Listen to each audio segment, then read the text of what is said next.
فلسطین کے ویسٹ میں ایک شہر آباد ہے جسے نابلس کہا جاتا ہے۔ اس شہر میں ایک ایسی جگہ ہے جس پر 50 سالوں سے یہاں کے یہودیوں اور مسلمانوں کے بیچ جنگ چلی آ رہی ہے۔ یہ جنگ اس شہر کے لیے نہیں ہے بلکہ ایک مزار کے لیے ہے۔ یہودیوں کا کہنا ہے کہ نابلس میں جس جگہ کو وہ مقدس مانتے ہیں وہاں حضرت یوسف علیہ السلام کی مزار ہے۔ مسلمانوں کا ماننا ہے کہ اس جگہ پر حضرت یوسف علیہ السلام کا مزار نہیں بلکہ فلسطینی اس کو ایک بزرگ یوسف دوئکات کے نام سے جانتے ہیں۔ 1967 کی جنگ میں اسرائیل نے اس جگہ پر قبضہ کر لیا تھا۔ قبضے کے بعد یہ جگہ یہودیوں کے لیے ایک پوتر استھان بن گئی۔ 1986 میں یہودیوں نے یہاں پر ایک مذہبی اسکول بنایا جس میں تورات پڑھائی جانے لگی۔ پھر 1990 میں اس جگہ کو جس کو یہودی حضرت یوسف علیہ السلام کی قبر کی جگہ مانتے ہیں اس جگہ پر انہوں نے ایک عمارت کھڑی کر دی اور اس کی عبادت کرنا شروع کر دیا۔ لیکن کئی اتہاسکاروں کا کہنا ہے کہ نابلس میں موجود قبر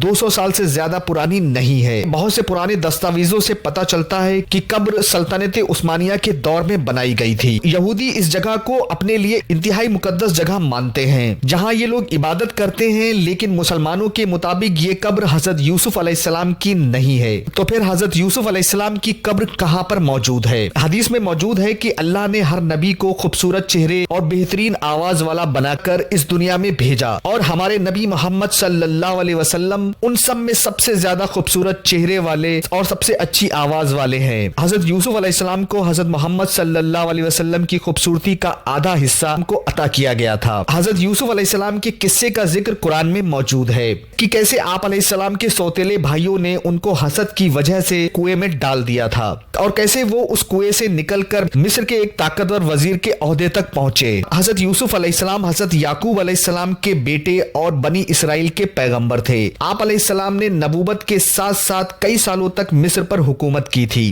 قرآن میں ایک سورت کا نام بھی حضرت یوسف علیہ السلام کے نام پر سورہ یوسف ہے جس میں آپ علیہ السلام کے حالات زندگی کو تفصیل سے بیان کیا گیا ہے۔ حضرت یوسف علیہ السلام کی عمر قریب 120 سال تک بتائی گئی ہے اور کہا جاتا ہے کہ آپ علیہ السلام فلسطین میں دفن ہوئے، لیکن آپ علیہ السلام کی قبر مبارک پہلے فلسطین میں نہیں بلکہ دریائے نیل میں تھی۔ حضرت یوسف علیہ السلام کو دریائے نیل میں کیوں دفن کیا گیا تھا؟ اس کے پیچھے بھی ایک دلچسپ کہانی ہے۔ روایت میں آتا ہے کہ حضرت یوسف علیہ السلام کے انتقال کے بعد ان کے چاہنے والوں میں اختلاف ہو گیا کہ حضرت یوسف علیہ السلام کو کہاں دفن کیا جائے۔ مصر کی عوام کا آپ سے محبت کا یہ عالم تھا کہ ہر کوئی چاہتا تھا کہ حضرت یوسف علیہ السلام کو ان کے محلے میں دفن کیا جائے تاکہ ان کے محلے میں خیر و برکت بنی رہے۔ آخر میں یہ طے ہوا کہ آپ علیہ السلام کو دریائے نیل میں دفن کیا جائے تاکہ دریا کا پانی آپ علیہ السلام کی قبر کو چھو کر گزرے اور تمام مصر والے اس پانی سے برکت حاصل کریں۔ اس لیے آپ علیہ السلام کے جسم مبارک کو سنگ مرمر کے ایک صندوق میں بند کر کے دریائے نیل میں دفن کر دیا گیا تھا۔ ابن کثیر میں لکھا ہے کہ حضرت محمد صلی اللہ علیہ وسلم نے فرمایا، جب حضرت موسیٰ علیہ السلام بنی اسرائیل کو لے کر چلے تو راستہ بھول گئے،